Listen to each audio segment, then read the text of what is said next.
আজ আপনাদের সঙ্গে শেয়ার করব ইলিশের আরেকটি রেসিপি, ইলিশ মাছের মাথা দিয়ে কুমড়ো পুঁই শাক।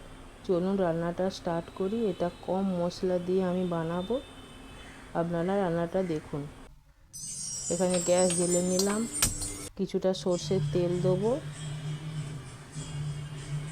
মাছের মাথাটা আমি এবার ভাজবো। এখানে অল্প একটু হলুদ দিলাম, আর মাছের মাথাটা অল্প লবণ মাখিয়ে রেখেছিলাম।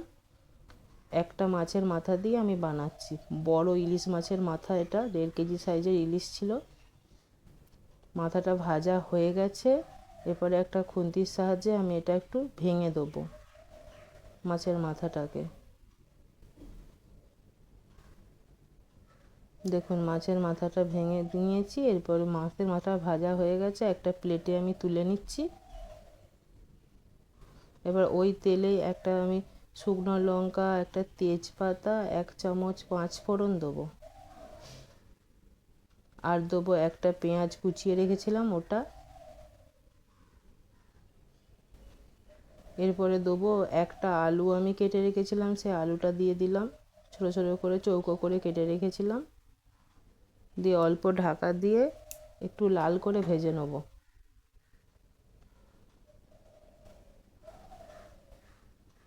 এরপরে আমি একটা টমেটো কেটে রেখেছিলাম, ওটা দিয়ে দিলাম, আর 3টে কাঁচা লঙ্কা দিয়ে দিলাম। এরপরে 1 চামচ লবণ দেবো। দিয়ে আরেকবার ঢাকা দিয়ে এটা টমেটোটাকেও আমি একটু গলিয়ে নিচ্ছি। এরপরে 1/2 চামচ রসুন বাটা, 1/2 চামচ আদা বাটা,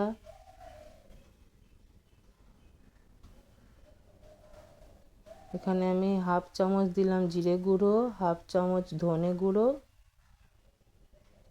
1 চামচ হলুদ গুঁড়ো। অল্প জল দিয়ে এটা ভালো করে কষিয়ে নেব। আর দেবো 1 চামচ কাশ্মীরি লঙ্কা, 1/2 চামচ লঙ্কা গুঁড়ো।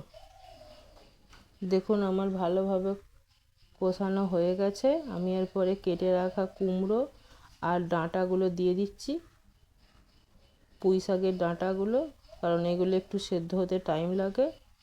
ঢাকা দিয়ে এটাকে ভালো করে কষিয়ে নেব মশলার সঙ্গে।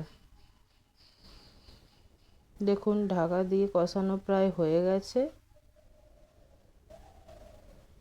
এরপরে আমি মাছের মাথাটা দিয়ে আরও 2 মিনিট কষাবো।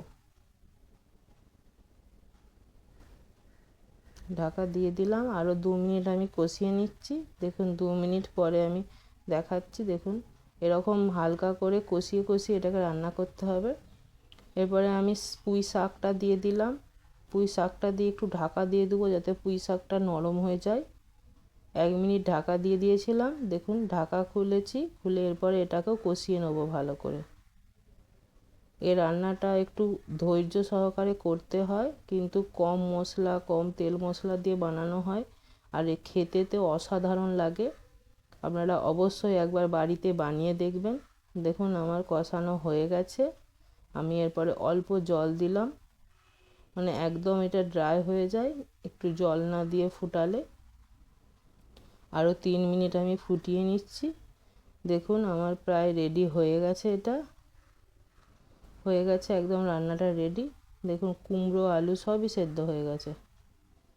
এরপরে আমি এতে 1 চামচ চিনি দেবো, হালকা একটু মিষ্টি মিষ্টি থাকে, পুঁই শাকের তরকারি এমনি হালকা মিষ্টি হয়। দিয়ে আরও 1 মিনিট ঢাকা দিয়ে রেখে আপনাদেরকে দেখাচ্ছি। দেখুন হয়ে গেছে, রান্নাটা কমপ্লিট হয়ে গেছে। গ্যাস বন্ধ করে দিয়েছি। এরপরে একটা সার্ভিং বলে আপনাদেরকে আমি তুলে দেখাচ্ছি। ভীষণই হালকা এটা, আর তেল মশলা খুবই কম লাগে। একবার অবশ্যই বাড়িতে বানিয়ে দেখবেন। এখানে রান্নাটা শেষ করলাম।